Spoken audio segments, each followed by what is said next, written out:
Hello everyone, कैसे हो आप सभी लोग। आई होप आप बहुत अच्छे होंगे और अच्छे से तैयारी भी चल रही होगी। सो आज हम करने वाले हैं मंथली एमसीक्यू सीरीज का part 16 for the month of अप्रैल। अगर आपने इसका प्रीवियस पार्ट नहीं देखा है तो आई बटन पर आप क्लिक कर सकते हैं और इसका लिंक आपको विजिबल हो जाएगा यहाँ पे पार्ट नंबर 15 का, राइट। एंड इस लेक्चर की जो पीडीएफ है वो एज यूजुअल आपको हमारे टेलीग्राम चैनल पे अपलोड कर दी जाएगी। So let's begin with the session. पहला आपको क्वेश्चन है, which company has officially taken charge of a Orient Cement Limited previously operated by the CK Birla group. तो इनमें से कौन सी कंपनी है जिसने बेसिकली आपका जो है स्टेक लिया है आपके ओरिएंट सीमेंट लिमिटेड में। तो answer is it is your Ambuja cement. ठीक है, आंसर क्या हो जाएगा, option number B Ambuja cement. And अभी अंबुजा सीमेंट जो है 46.66% स्टेक जो है होल्ड करता है ओरिएंट सीमेंट लिमिटेड में। ठीक है, अंबुजा सीमेंट की बात करें तो चेयरमैन इसके हैं गौतम अदानी। 1983 में इसे स्टैब्लिश किया गया था और हेडक्वार्टर आपका मुंबई महाराष्ट्र में लोकेटेड है। Next is, who is the author of a book titled मेरे अच्छे दिन, released by the Himachal Pradesh CM Sukhvinder Singh Sukhu during the Himachal day और Himachal statehood day celebration in month of April. तो रिसेंटली ये बुक जो है वो आपकी लॉन्च की गई थी एंड इसके ऑथर आपके हैं, इसके राइटर आपके हैं हरी सिंह राणा। ठीक है, आंसर है option number C. Next question है, which ministry observe the pan India fire safety week from 21st to 25th April 2025 to promote fire and electrical safety in a health care facility. तो कौन सी ministry द्वारा ये किया गया है? तो safety की यहाँ पे बात हो रही है, हेल्थ केयर फैसिलिटीज की बात हो रही है। तो आंसर हो जाएगा आपका ministry of health and family welfare. ठीक है, आंसर है इज ऑप्शन नंबर डी। और इसका थीम क्या था? Fire safety in health facilities. Okay, जो हमारी हेल्थ मिनिस्ट्री है इन्होंने माई गवर्नमेंट प्लेटफॉर्म जो है, माई जीओवी प्लेटफॉर्म जो है, इनके साथ मिलके online fire safety pledges and quizzes जो हैं वो लॉन्च किए थे इस ओकेजन पे। Okay, Next is, which state is set to become the first in India to complete a village level survey documenting its antiquities? तो इनमें से कौन सा स्टेट है जो पहला स्टेट बना है जिसने मतलब जो कंप्लीट करने वाला है विलेज लेवल सर्वे डॉक्यूमेंटिंग को इनके एंटिक्विटीज की। ठीक है, मतलब जो पुरानी चीजें आपकी जैसे होती हैं राजा महाराजाओं के टाइम की, उनको डॉक्यूमेंट करने की यहाँ पे बात की जा रही है। ठीक है, तो answer here is option number B, that is Karnataka पहला स्टेट ऐसा बना है जिसने अभी तक 119 तालुकास जो इनके हैं तालुकास उसमें डॉक्यूमेंट्री कर ली है और by the end of financial year 2026 ये रिमेनिंग एरिया को भी कवर कर लेंगे। Next up question है, recently in April, Swamitva scheme has completed 5 years of successful implementation. Name the nodal ministry responsible for implementing the Swamitva scheme. तो recently स्वामित्व scheme जो है उसे 5 साल कंप्लीट हुए हैं और इस स्कीम की नोडल मिनिस्ट्री आपकी कौन सी है? मिनिस्ट्री ऑफ पंचायती राज। ठीक है, आंसर आपका हो जाएगा यहाँ पे ऑप्शन नंबर ए। अब स्वामित्व का फुल फॉर्म क्या होता है ये पूछा जा सकता है। It is survey of villages abadi and mapping with improvise technology in a village area, जिसको 24 अप्रैल 2020 को लॉन्च किया गया था। 24 अप्रैल को नेशनल पंचायती राज डे आपको ऑब्जर्व किया जाता है जिसकी शुरुआत 2010 में की गई थी। ठीक है, अब जो स्कीम है इसे इंप्लीमेंट कौन करता है? हमें पता चला अभी मिनिस्ट्री ऑफ पंचायती राज करती है with support from survey of India, जिसका हेडक्वार्टर आपका लोकेटेड है देहरादून में। ठीक है, देहरादून में ही आपका लोकेटेड है एंड इसके टेक्नोलॉजी पार्टनर आपके हैं national informatics centre services. Clear है? नाउ अब ये इस जो स्कीम थी आपकी, इस स्कीम के लिए बजट कितना आपका दिया गया था? 566.23 करोड़ का for financial year 21 till financial year 2025 and इसका एक साल का फिर फर्दर एक्सटेंशन किया गया है फाइनेंशियल ईयर 2026 तक। ठीक है, पायलट फेज इसका इनिशियली लॉन्च किया गया था 9 स्टेट्स में। कौन कौन से स्टेट ये थे आपके? आंध्र प्रदेश था, हरियाणा था, कर्नाटका, मध्य प्रदेश, महाराष्ट्र, पंजाब, हरियाणा, उत्तराखंड एंड उत्तर प्रदेश। राइट, तो ये 9 स्टेट्स आपके पायलट फेज में आपका जो है इस स्कीम को चलाया गया था। फाइन, अब स्कीम की बात करें तो इस स्कीम का मेन एम है क्रिएट करना एक्यूरेट लैंड रिकॉर्ड्स को। और ये कैसे किए जाते हैं? ड्रोन की मदद से आपके जो पूरा विलेज एरिया है ड्रोन की मदद से उसको आपका डॉक्यूमेंट किया जाता है और यहाँ पे टेक्नोलॉजी का यूज करके पूरी मैपिंग की जाती है और फिर जब ये प्रोसेस आपका कंप्लीट हो जाता है तो एंड में जो लैंड ओनर है उसको प्रॉपर्टी कार्ड दिया जाता है। ठीक है, और उस प्रॉपर्टी कार्ड में सारी डिटेल मेंशन होती है। अब ये स्कीम का एक मेन एम क्या है? मैपिंग करना। ठीक है, एक्यूरेट लैंड रिकॉर्ड जो है वो प्रोवाइड करना, किसके लिए? रूरल प्लानिंग के लिए, ठीक है। अब जैसे फॉर एग्जांपल ग्राम पंचायत है, उसको सड़क बनानी है, तो अगर बंटवारा ढंग से नहीं होगा लैंड का, तो जो आपके ऑफिशियल्स होंगे वो सेटलमेंट किसके साथ करेंगे कि कौन सा लैंड किसका है, यही नहीं पता होगा, तो है ना। तो यहाँ पे क्या हो रहा है, एक्यूरेट लैंड रिकॉर्ड्स रहेंगे हर किसी के पास, मतलब जो पर्सन है उनके पास। तो दो फायदे होंगे, एक तो जो ग्राम पंचायत है उसके डेवलपमेंट के लिए यहाँ पे आसानी से जिस पर्सन की लैंड होगी उससे डायरेक्ट कांटेक्ट किया जा सकेगा, ठीक है, और सेटलमेंट करके डेवलपमेंट किया जा सकेगा। दूसरा ये फायदा है, अगर पर्सन के पास अपना मतलब लैंड होगा, उसके बारे में पूरी डिटेल होगी, तो वो एज अ कोलेटरल रख के लोन ले सकता है अपने बिजनेस के लिए या किसी भी चीज़ के लिए, राइट। तो यहाँ पे ये चीज़ क्लियर हुई। इसके अलावा जो प्रॉपर्टी डिस्प्यूट होते हैं वो भी कम हो जाएंगे। जब अपने लैंड के बारे में पता होगा तो ये डिस्प्यूट भी नहीं रहेंगे आपके। तो ये सब चीज़ों के लिए इस स्कीम को लाया गया था, ठीक है। अब बात करें अचीवमेंट की, तो अभी तक 2.42 मतलब as of April 2.42 crore property card जो है जनरेट किए जा चुके हैं। सर्वे कितने विलेजेस में हो चुका है? ड्रोन सर्वे 3.20 लाख विलेजेस में ये सर्वे हो चुका है। इसके अलावा कितना एरिया मैप किया जा चुका है? 68,122 स्क्वायर किलोमीटर का एरिया मैप किया जा चुका है अंडर दिस स्वामित्व स्कीम। ओके, नेक्स्ट क्वेश्चन है, which of the following is not the one of the 5 action taken by the government of India against your Pahalgam terror attack, ठीक है। तो ये जो आपका टेरर अटैक हुआ था जम्मू एंड कश्मीर में, उसके अगेंस्ट में इंडियन गवर्नमेंट ने कौन कौन से एक्शन लिए हैं? पहला आपका है कि जो वाटर ट्रीटी थी उसको सस्पेंड किया गया है, ठीक है। दूसरा था आपका वाघा बॉर्डर जो है उसको सीज किया गया था, है ना, उसको क्लोज कर दिया गया है, उसमें कोई फंक्शनिंग अभी नहीं हो रही है। इसके अलावा जो आपका United Nation Human Right council है उससे विड्रॉल कर लिया है इंडिया ने। इसके अलावा नेक्स्ट आपका पॉइंट है कि सार्क वीज़ा एक्सेप्शन स्कीम जो है फॉर पाकिस्तानी नेशनल्स, इसको भी बंद कर दिया गया है। फिर जो हमारा स्टाफ स्ट्रेंथ है उसको भी यहाँ पे कम किया गया है, जो इंडियन हाई कमीशन में है इस्लामाबाद में, उसमें भी जो हमारा स्टाफ है उसको कम किया गया है। तो आंसर यहाँ पे आपका क्या हो जाएगा? That is option number C जो है ये इनकरेक्ट है कि United Nation Human Right Council से हमने कोई विड्रॉल नहीं किया है, तो ये वाला पॉइंट आपका इनकरेक्ट है यहाँ पे, ठीक है। अब बात करते हैं थोड़ा डिटेल में। जो इंडस वाटर ट्रीटी है ये हमने कैंसिल की है, और ये ट्रीटी एक्चुअली में साइन कब की गई थी? 1960 में कराची पाकिस्तान में साइन हुई थी, और ये यहाँ पे करवाई गई थी बाय द वर्ल्ड बैंक, ठीक है। इंडिया और पाकिस्तान के बीच में वाटर डिस्ट्रीब्यूशन कैसे होगा इसके बारे में ट्रीटी थी, और 6 रिवर्स का डिस्ट्रीब्यूशन यहाँ पे इस ट्रीटी में आता है। कौन कौन सी आपकी रिवर है? रावी, ब्यास, सतलुज, झेलम, चिनाब एंड इंडस, ठीक है। नेक्स्ट है South Asian Association for Regional Cooperation visa exemption scheme.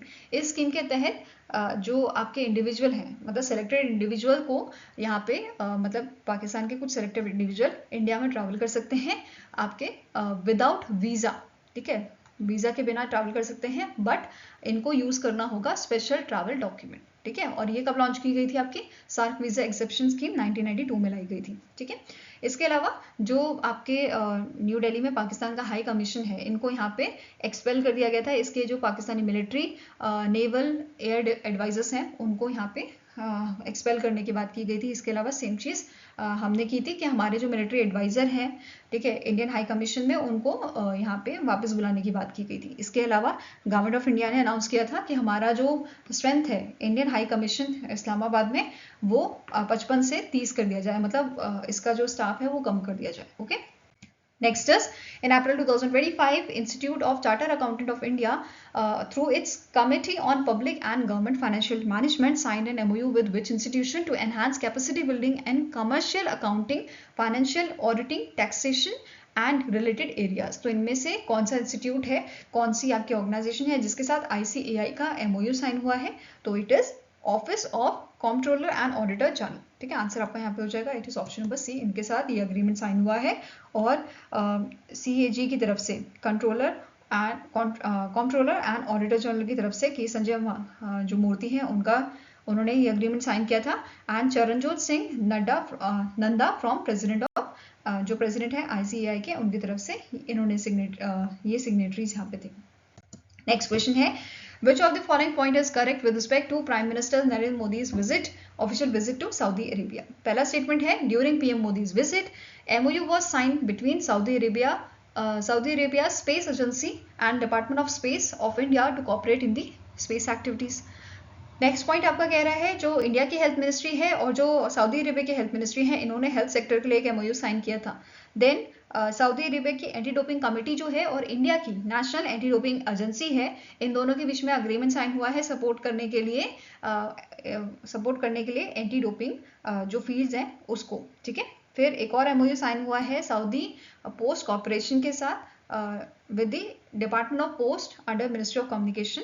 इनके बीच में अग्रीमेंट साइन हुआ है किस चीज़ के लिए, एनहांस करने के लिए cooperation in a service parcel service from Saudi Arabia to India, ठीक है, to make process more reliable and efficient. तो सारे पॉइंट आपके करेक्ट हैं, तो आंसर क्या हो जाएगा, it is option number E, all of the above are correct. इसके अलावा इनकी विजिट के दौरान जो PM मोदी जी हैं एंड जो क्राउन प्रिंसेस सऊदी अरेबिया के मोहम्मद बिन सलाम, इन्होंने को चेयर किया था second meeting of India Saudi Arabia strategic partnership council का, ठीक है, जिसके अंदर इन्होंने डिस्कस किया था कि ये कॉपरेट करेंगे, ये दोनों ऑर्गेनाइजेशन, मतलब इंडिया और जो सऊदी अरेबिया है, ये दोनों कॉपरेट करेंगे energy, defence, trade, investment, technology and culture की फील्ड में, ठीक है।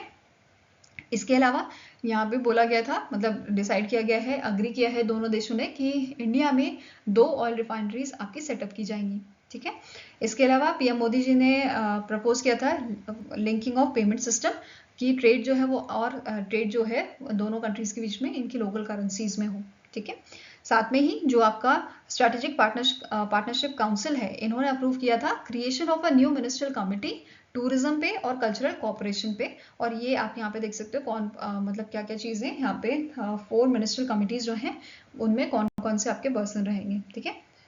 Next is, which bank has launched the deployment of a Grahak Mitras across 4,500 branches to encourage customers to use self-service banking channels and reduce branch congestion? तो recently state bank of India ने यहाँ पे launch किया है deployment of ग्राहक मित्रास। ग्राहक Mitraz means customer के Mitraz, customer के दोस्त। यहाँ पे बेसिकली ऐसे इंडिविजुअल्स होंगे जो बेसिकली गाइड करेंगे कस्टमर को कि कैसे वो आपकी जो सर्विसेज हैं, जो आपकी बेसिकली जो मतलब जैसे ATM हो गया, बैंक का जो ATM है उसे कैसे यूज़ करना है, आपकी जो पासबुक एंट्री मशीन होती है उसे कैसे यूज़ करना है, ये हेल्प करेंगे कस्टमर्स को इन सब कामों में, सो दैट कि जो मेन ऑफिस जो आपका होता है वहाँ पे भीड़ ना हो, और जो एक्चुअल में पर्सन है जिनका काम ऑफिस में ही होना है, वही सिर्फ अंदर आके ये सब काम करे और भीड़ ना बढ़े, ठीक है। तो इस भीड़ को रिड्यूस करने के लिए basically state bank of India ने ये काम किया है। आप सभी को पता है स्टेट बैंक ऑफ इंडिया का क्या हाल है, कितनी भीड़ वहाँ पे होती है, तो इसी चीज़ को टैकल करने के लिए ग्राहक मित्रास को डिप्लॉय यहाँ पे किया जा रहा है, ठीक है। तो अब यहाँ पे कौन कौन सी सर्विसेज बेसिकली हम बात कर रहे हैं सेल्फ सर्विस बैंकिंग चैनल्स की, जैसे ATM हो गया, ऑटोमेटेड डिपॉजिट कम विड्रॉल मशीन्स। अगर किसी को जो है डिपॉजिट करना है तो इन मशीन का इस्तेमाल कर सकता है, इंस्टेड ऑफ कि वो मतलब अंदर बैठे क्लर्क के पास जाए और वहाँ पे काम करवाए, ठीक है। सेल्फ सर्विस की कोर्स आपके होते हैं कियोस्क, ठीक है, स्वयं बारकोड बेस पासबुक प्रिंटिंग, ठीक है। फिर चेक डिपॉजिट आपकी मशीन्स होती हैं, internet banking, mobile banking, YONO app के थ्रू। तो ये सब चीज़ें जो है पर्सन अपने आप कर सकता है, और इनकी हेल्प यहाँ पे ग्राहक मित्रास करेंगे, सो दैट कंजेशन कम हो ब्रांचेस में, ओके। नेक्स्ट क्वेश्चन है, which of the following statement is correct with respect to the outward remittance under the RBI's liberalized remittance scheme during the April 2024 till February 2025 in financial year 2025? तो यहाँ पे पहला statement आपका क्या बोल रहा है, जो आउटवर्ड रेमिटेंस है ये डिक्लाइन हुआ है by the 8.21% year on year, falling to 27.02 billion $, जो आपका सेम पीरियड में प्रीवियस ईयर था 29.43 बिलियन $, का, ठीक है। देन नेक्स्ट स्टेटमेंट कह रहा है जो रेमिटेंस आपका इंटरनेशनल ट्रैवल में ये भी डिक्लाइन हुआ है, ये 15.84 बिलियन $, हो गया है फ्रॉम 16 बिलियन $। देन नेक्स्ट कह रहा है जो रेमिटेंस है आपका for maintenance of close relative, ये भी कम हुआ है 22% से, and it reach to the 3,300.5 million $। इसके अलावा नेक्स्ट स्टेटमेंट कह रहा है जो रेमिटेंस आपका for purchase of a immovable property, ये इंक्रीज हुआ है 28.32% और ये पहुंच गया है 277.7 मिलियन पे। नेक्स्ट स्टेटमेंट क्या कह रहा है, सारे स्टेटमेंट आपके करेक्ट हैं, तो answer is option number E, they all statements are, all of the above statements are correct. इसके अलावा अगर हम बात करें एजुकेशन की, तो जो रेमिटेंस है आपका ओवरसीज एजुकेशन में, ये भी कम हुआ है 16% टू 2758.9 मिलियन, ये आपका हो गया है। इसके अलावा जो इन्वेस्टमेंट है आपका इक्विटी और डेप्ट में, ये बढ़ा है 8.27% से, and it reach to the 1392.55 million US dollar. Okay, next आपका क्वेश्चन है, according to the World Bank's South Asia Development Update April 2025, what is the revise GDP growth forecast for India for the financial year 2026। तो financial year 2026 के लिए India की GDP project की गई है 6.3% पे। ठीक है, आंसर है is option number D. Fine, India की जीडीपी की अगर हम बात करें तो इन्होंने यहाँ पे इस अपडेट में मेंशन किया था कि जो इंडिया की जीडीपी ग्रोथ है ये आपकी 4 ईयर लो चली थी फाइनेंशियल ईयर 2025 में, इट रीच टू दी 6.5%। ठीक है, इसके अलावा साउथ एशिया रीजन की बात करें तो 2025 के लिए ये बताई गई थी 5.8% एंड 2026 के लिए ये बताई गई है 6.1% की। ठीक है, नेक्स्ट क्वेश्चन है, which of the following bank recently became the third Indian company to surpass a market capitalization of 15 lakh crore. तो रिसेंटली कौन सा आपका इनमें से बैंक है जो थर्ड कंपनी बना है, ये थर्ड ऑर्गेनाइजेशन बना है जिसने 15 लाख करोड़ का मार्केट कैपिटलाइजेशन सरपास किया है? तो इट इज HDFC बैंक। ठीक है, कौन सी ऑर्गेनाइजेशन है? इट इज HDFC बैंक, और इससे पहले रिलायंस इंडस्ट्रीज लिमिटेड और टाटा कंसल्टेंसी सर्विसेज ने पार किया था मार्केट कैपिटलाइजेशन 15 लाख करोड़ का। ठीक है, नेक्स्ट क्वेश्चन है, the Reserve Bank of India has mandated that all bank must migrate their digital operations to the exclusive dash domain by the 31 October 2025। तो recently RBI ने ये चीज मैंडेटरी कर दी है कि हमारे जो बैंक्स हैं, ठीक है, जो हमारे डिजिटल जो सारे बैंक्स हैं, जितने भी बैंक्स हमारे हैं, उनको अपना डोमेन चेंज करना होगा .bank.in से। ठीक है, इन्हें माइग्रेट करना होगा .bank.in पे। और ये कैसे कर सकते हैं?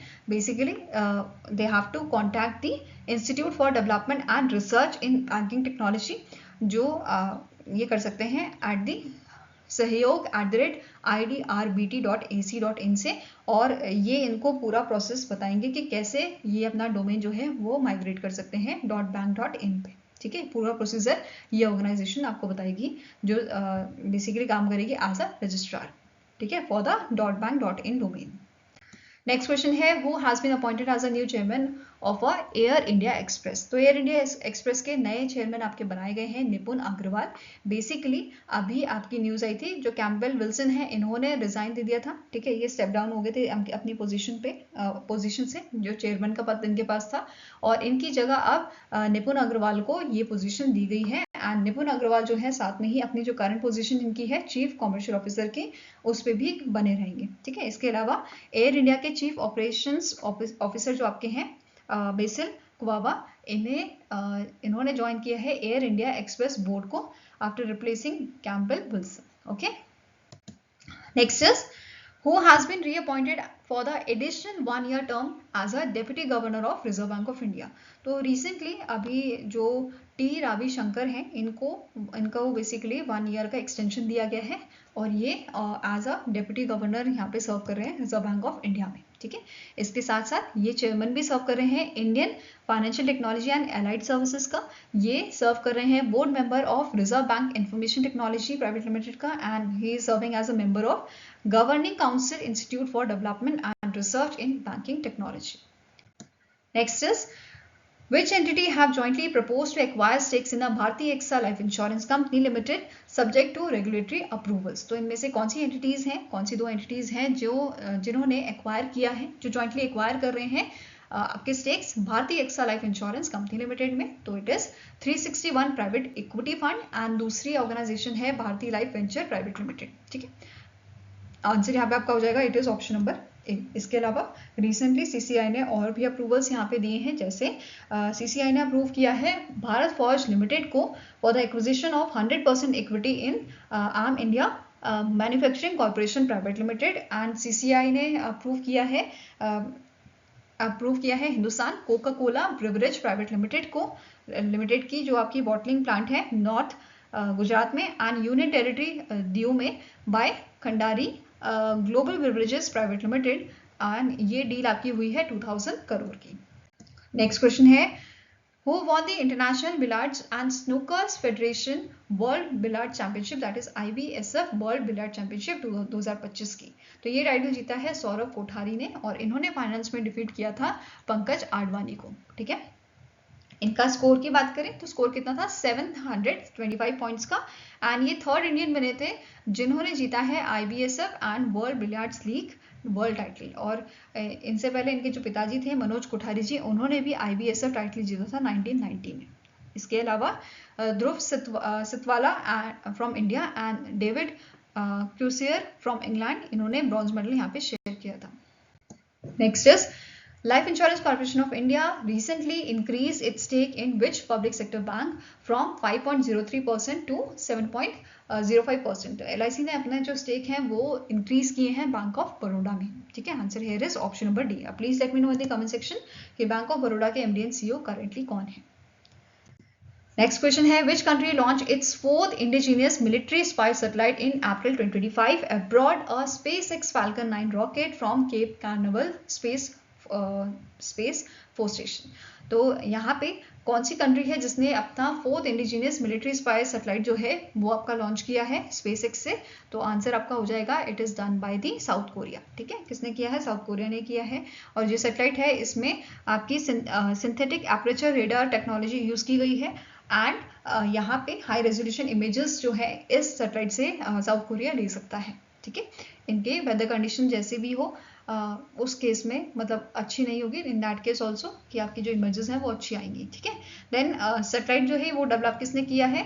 एजेंसी फॉर डिफेंस डेवलपमेंट द्वारा इसको जो है डेवलप किया गया है, and it is manage by the Defence Acquisition Program Administration DAPA द्वारा इसको आपका मैनेज किया जाएगा। ठीक है, SpaceX की बात करें तो CEO इसके एलोन मस्क हैं, हेडक्वार्टर इसका कैलिफोर्निया USA में है, और इसकी शुरुआत 2002 में की गई थी। Now next is, which country received the second batch of BrahMos supersonic cruise missile from India in April 2025 as a part of a $375 million defense deal signed in 2022? तो फिलीपींस जो है वो पहली कंट्री बनी थी जिसने ब्रह्मोस सुपरसोनिक मिसाइल की deal की थी इंडिया के साथ। तो answer here is option number C, और इसका सेकंड बैच जो है वो आपका दिया गया है फिलीपींस को। इसके अलावा वियतनाम जो है ये सेकंड कंट्री बनी है जो जिसने ब्रह्मोस सुपरसोनिक क्रूज मिसाइल की डील की है इंडिया के साथ। ठीक है, नाउ फिलीपींस जो है ये तो हमने डिस्कस कर दिया। ओके, ब्रह्मोस की बात करें, ब्रह्मोस सुपरसोनिक क्रूज मिसाइल की, तो इसे डेवलप किया है DRDO ने in collaboration with military industrial consortium NPO, जो आपकी ऑर्गेनाइजेशन है रशिया की। इसकी रेंज कितनी है? 290 किलोमीटर्स की है, and it is your medium range supersonic missile. Okay, इसकी स्पीड कितनी है? इट इज 2.8 मैच 2.8 इसकी स्पीड है, और पेलोड ये कैरी कर सकती है 200 से 300 kg का। फाइन, अभी रिसेंटली यहाँ पे न्यूज़ में था कि वियतनाम जो है ये आपका सेकेंड नेशन बनने वाला है, एशियन नेशन, जो एक्वायर करेगा ब्रह्मोस सुपरसोनिक क्रूज मिसाइल को, एंड ये डील कितने की आपकी है? It is $700 million। Next question है, which country launch the world's first 10 gigabyte broadband network in April 2025? तो रिसेंटली कौन सी कंट्री है जिसने लॉन्च किया था वर्ल्ड का पहला 10 गीगाबाइट ब्रॉडबैंड नेटवर्क? तो it was launch by the China. ठीक है, किसने लॉन्च किया है? चाइना ने इसको लॉन्च किया है। Answer here is option number E, and it is a joint effort between telecom giant जो आपका हवाई में है, and state own operator China का विच इज यूनिकॉम। नेक्स्ट अब क्वेश्चन है, which Indian athlete won gold medal at the Potchefstroom invitational 2025 in South Africa with a throw of 84.52 metres? तो इनमें से हमारे जो नीरज चोपड़ा जी हैं इन्होंने गोल्ड मेडल जीता था इस इवेंट में जो आपका साउथ अफ्रीका में हुआ था with a throw of 84.52 metres. ठीक है, आंसर आपका यहाँ पे हो जाएगा it is option number A, और इन्होंने सरपास किया था साउथ अफ्रीका के डव स्मिथ जिनका 82.44 मीटर का आपका थ्रो था, एंड डुनकन रॉबर्टसन जिनका थ्रो था 71.22 मीटर का। नेक्स्ट आपका क्वेश्चन है National Panchayati Raj Day is annually observed in India on dash. तो नेशनल पंचायती राज डे 24 अप्रैल को हम मनाते हैं, तो आंसर आपका हो जाएगा ऑप्शन नंबर डी। इस बार इसका 6th एडिशन था। फर्स्ट एडिशन 2010 में आपका मनाया गया था, और जो हमारे पूर्व प्रधानमंत्री थे मनमोहन सिंह जी, इन्होंने डिक्लेयर किया था 24 अप्रैल को national Panchayati Raj day in the year 2010। अब बात करते हैं इस मतलब 2025 का जो इवेंट था पंचायती राज डे का, उसके बारे में। तो पीएम नरेंद्र मोदी जी ने एड्रेस किया था ग्राम सभा को 24 अप्रैल को फ्रॉम दी मधुबनी बिहार, और यहाँ पे इन्होंने जो प्रोजेक्ट्स हैं उनका फाउंडेशन स्टोन भी रखा था, और बहुत सारे प्रोजेक्ट्स जो हैं आपके वो इनॉग्रेट भी किए थे, जिनकी वैल्यू आपकी 13,480 करोड़ की है। इसमें कौन कौन से प्रोजेक्ट आपके आते हैं, जैसे इन्होंने फाउंडेशन स्टोन रखा था liquefied petroleum gas bottling plant का इन दी गोपालगंज बिहार, जिसका एस्टिमेटेड कॉस्ट है 340 करोड़ का। ठीक है, देन इन्होंने फाउंडेशन स्टोन रखा था आपके प्रोजेक्ट्स का worth over ₹1,170 crore under the revamped distribution sector scheme. इसके अलावा इन्होंने पावर इंफ्रास्ट्रक्चर प्रोजेक्ट को इनॉग्रेट किया था, जिसकी वैल्यू आपकी है 5,030 करोड़ की इन बिहार। इसके साथ ही इन्होंने जो है हरी झंडी दिखाई थी अमृत भारत एक्सप्रेस को नमो Bharat rapid rail and Pipra से सहरसा से समस्तीपुर रूट के लिए। ठीक है, देन इन्होंने इनॉग्रेट किया था रेल लाइंस को एंड ब्रिजेस को, जैसे सोपाल से Pipra line rail line and next आता है आपका हसनपुर से भितन रेल लाइन के लिए। फिर उन्होंने ओवर ब्रिजेस जो हैं आपके रेल ओवर ब्रिजेस, वो भी आपके यहाँ पे इनॉग्रेट किए थे इन छपरा एंड बागा। ठीक है, एंड इन्होंने डेडिकेट किया था Khagaria to Alauli rail line to the nation. इसके साथ ही इन्होंने यहाँ पे स्पेशल कैटेगरी अवार्ड जो है इस ओकेजन पे दिए गए थे, जैसे नेशनल पंचायत अवार्ड्स 2025 के। ठीक है, स्पेशल कैटेगरी में तो पहली आपकी कैटेगरी है climate action special panchayat award, जिसमें पहला प्राइज जो है ये दिया गया था द्वा एस ग्राम पंचायत को फ्रॉम महाराष्ट्र, और पहला आपका जो प्राइज है उसका प्राइज मनी कितना है 1 करोड़ का। सेकेंड आपके आता है बिरादाहली ग्राम पंचायत फ्रॉम कर्नाटका, एंड इसका प्राइस आपका है 75 लाख का। देन थर्ड आपका है जिसका प्राइस है 50 लाख का, और ये दिया गया है मोतीपुर ग्राम पंचायत फ्रॉम बिहार। ठीक है, इसके अलावा नेक्स्ट कैटेगरी आती है आत्मनिर्भर पंचायत स्पेशल अवार्ड। इसमें माल ग्राम पंचायत फ्रॉम तेलंगाना जो है फर्स्ट रैंक पे था। सेकेंड पे आपका था Hatabhadra Gram Panchayat from Orissa, then Golapudi Gram Panchayat from Andhra Pradesh. Then next category आती है आपकी पंचायत क्षमता निर्माण सर्वोत्तम संस्थान पुरस्कार। तो ये इस कैटेगरी में Kerala Institute of Local Administration जो है इनको आपका पहला अवार्ड दिया गया था। देन नेक्स्ट है State Institute for Rural Development and Panchayati Raj Odisha से, और असम से State Institute of Panchayat and Rural Development. Okay, next question है in April 2025 Simlipal Tiger Reserve was declared the 107th National Park of India. In which state it is located? तो Simlipal Tiger Reserve आपका located है उड़ीसा। ठीक है, उड़ीसा में। Answer आपका हो जाएगा ऑप्शन नंबर सी, उड़ीसा के जो आपका मयूरभंज जगह है, डिस्ट्रिक्ट है, वहाँ पे ये लोकेटेड है। अब जो जो आपका सिमलीपल टाइगर रिजर्व है, ये सेकेंड प्रोटेक्टेड एरिया बना है उड़ीसा का, जिसको नेशनल पार्क डिक्लेयर किया गया है आफ्टर भितरकनिका, जिसको 1998 में डिक्लेयर किया गया था। ठीक है, इसके अलावा जो सिम्पलीपल टाइगर रिजर्व आपका है, ये लार्जेस्ट नेशनल पार्क बना है ओडिशा का, जिसका एरिया है आपका 845.70 स्क्वायर किलोमीटर का। नेक्स्ट क्वेश्चन है which mutual fund has launch India's first BSE internet economy index fund. तो ये रिसेंटली लॉन्च किया है एडलवाइस म्यूचुअल फंड ने, और इसका पूरा नाम आपका है Edelweiss BSE internet economy index fund. ठीक है, आंसर यहाँ पे आपका क्या हो जाएगा, it is option number B. Fine, Edelweiss mutual fund की बात करें तो इसके MD एंड CEO आपके हैं राधिका गुप्ता, हेडक्वार्टर्स का लोकेटेड है आपका मुंबई महाराष्ट्र में। नेक्स्ट क्वेश्चन है which bank licence was recently cancel by Reserve Bank of India. तो RBI ने रिसेंटली एक बैंक का आपका जो है कोऑपरेटिव बैंक का लाइसेंस कैंसिल किया है, जिसका नाम है अजंता अर्बन कोऑपरेटिव बैंक। और ये लाइसेंस क्यों कैंसिल किया गया है, क्योंकि इनके पास इनएडिक्वेट कैपिटल था, मतलब कैपिटल प्रॉपर नहीं था, पुअर अर्निंग प्रोस्पेक्ट इनके हैं, और इन्होंने रूल्स एंड रेगुलेशन फॉलो नहीं किए RBI के, इस वजह से इसका लाइसेंस कैंसिल किया गया है। नेक्स्ट क्वेश्चन है which Indian film maker was honoured with the officer of the order of art and letters from France. France का हाईएस्ट सिविलियन ऑनर है ये in the field of arts and literature, और ये दिया गया है पायल कपाडिया को। ठीक है, आंसर आपका यहाँ पे हो जाएगा, it is option number B. अब इसके अलावा यहाँ पे अदर इन्फॉर्मेशन देख लेते हैं। जैसे ये अवार्ड दिया गया था, प्रेजेंट किया गया था जीन मार्क सेरे चार्डेट द्वारा, और इसका इवेंट सेरेमनी आपका हुआ था मुंबई महाराष्ट्र में। ठीक है, इसके अलावा पायल कपाडिया जो है इनको और कौन से अवार्ड दिए गए हैं, जैसे all we imagine as light के लिए और चॉक एंड चीज फिल्म के लिए इनको ग्रैंड प्रिक्स दिया गया था 77 कान फिल्म फेस्टिवल में। Then and what was the summer saying, special jury of prize मिला था इस क्रिएशन के लिए इन्हें at the International Documentary Film Festival Amsterdam में 2018 में, और Pramod Pati award at the Mumbai International Film Festival in 2020। इसके अलावा इनकी जो डॉक्यूमेंट्री थी a night of knowing nothing, इसने गोल्डन आई अवार्ड जीता था 74th कांस फिल्म फेस्टिवल में। ओके, नेक्स्ट आपको क्वेश्चन है which 3 Indian airports were recognized under the green category in your green airports recognition 2025 by Airports Council International Asia Pacific and Middle East. तो recently India के 3 airport को recognise किया गया है green category में इन your green airport recognition 2025 में। ठीक है, तो इनमें से कौन से आपके 3 एयरपोर्ट हैं, तो आंसर आपका हो जाएगा, एक आपका केपेगौड़ा इंटरनेशनल एयरपोर्ट है, दूसरा है कोचीन इंटरनेशनल, और तीसरा है ह्यूबली एयरपोर्ट। ठीक है, तो आंसर क्या हो जाएगा, it is option number D. इसके अलावा यहाँ पे अदर कैटेगरीज की बात कर लेते हैं। जैसे पहली कैटेगरी है 38 मिलियन पैसेंजर्स पर एनम, इसमें प्लैटिनम अवार्ड दिया गया है सिंगापुर के एयरपोर्ट को, गोल्ड दिया गया है हांगकांग इंटरनेशनल एयरपोर्ट को, और सिल्वर दिया गया है सिडनी के एयरपोर्ट को। वहीं पे दूसरी कैटेगरी आती है आपकी 15 से 38 मिलियन पैसेंजर्स पर एनम की।